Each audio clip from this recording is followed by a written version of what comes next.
The case of the Springfield Three is one of the most perplexing and haunting unsolved mysteries in American history. It all began on a warm summer night in Springfield, Missouri in 1992. Suzanne "Susie" Streeter, a vibrant 19-year-old, and her best friend Stacy McCall, a bubbly 18-year-old, had just graduated from Kickapoo High School.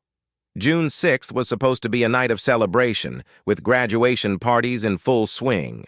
The two girls spent the evening hopping from one party to another, reveling in their newfound freedom and the exciting future that lay ahead. As the night wore on, Susie and Stacy decided to stay at Susie's house, where she lived with her mother, Cheryl Levitt. Cheryl, a 47-year-old single mother and cosmetologist, had spent the evening painting a chest of drawers. She was looking forward to seeing her daughter and her friends safe and sound at home. Around 2 a.m. on June 7th, Susie and Stacy arrived at the Levitt home at 1717 East Delmar Street. It was the last time anyone saw them alive. The next morning, friends and family grew concerned when they couldn't reach any of the three women. Stacy's mother, Janice McCall, who had been expecting her daughter to call and confirm their plans for the day, decided to check on the girls. What she found was a scene that has baffled investigators for decades. The front door of the house was unlocked, and there were no signs of forced entry or a struggle. Inside, everything seemed normal at first glance. The women's purses, keys, and cars were all at the house. Cheryl's bed looked like it had been slept in, and Susie and Stacy's belongings were neatly placed in the living room. However, the eeriness of the situation quickly became apparent. The family's dog, a small Yorkshire Terrier named Cinnamon, was agitated but unharmed. The porch light globe was shattered, and a strange message was left on the answering machine, which was later accidentally erased by a visiting friend. The message reportedly sounded like it might have been a prank call, but it added to the growing sense of dread. The police were called, and an investigation began.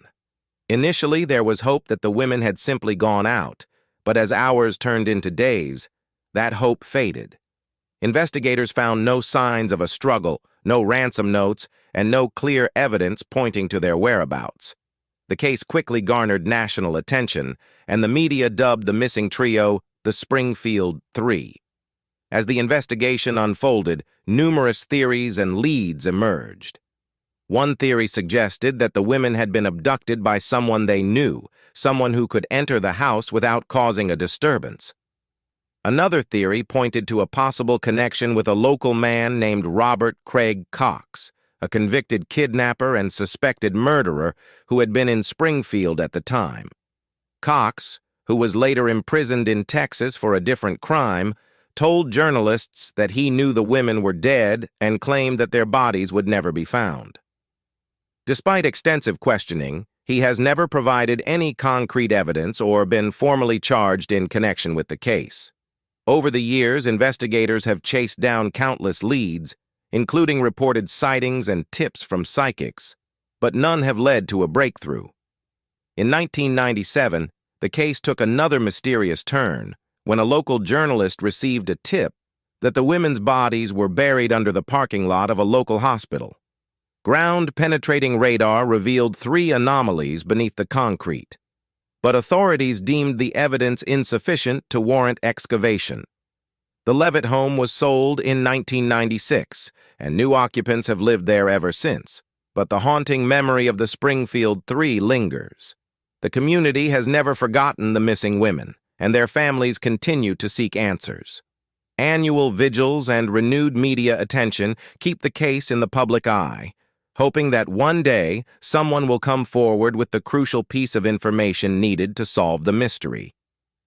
The story of the Springfield Three is a chilling reminder of how quickly and inexplicably lives can be altered. What happened to Susie Streeter, Stacy McCall, and Cheryl Levitt on that fateful night remains an enduring enigma. Was it a premeditated abduction, a crime of opportunity, or something even more sinister?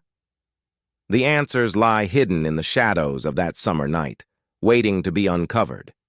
If you're captivated by this unresolved mystery and want to delve deeper into other unsolved cases, subscribe to real crime home.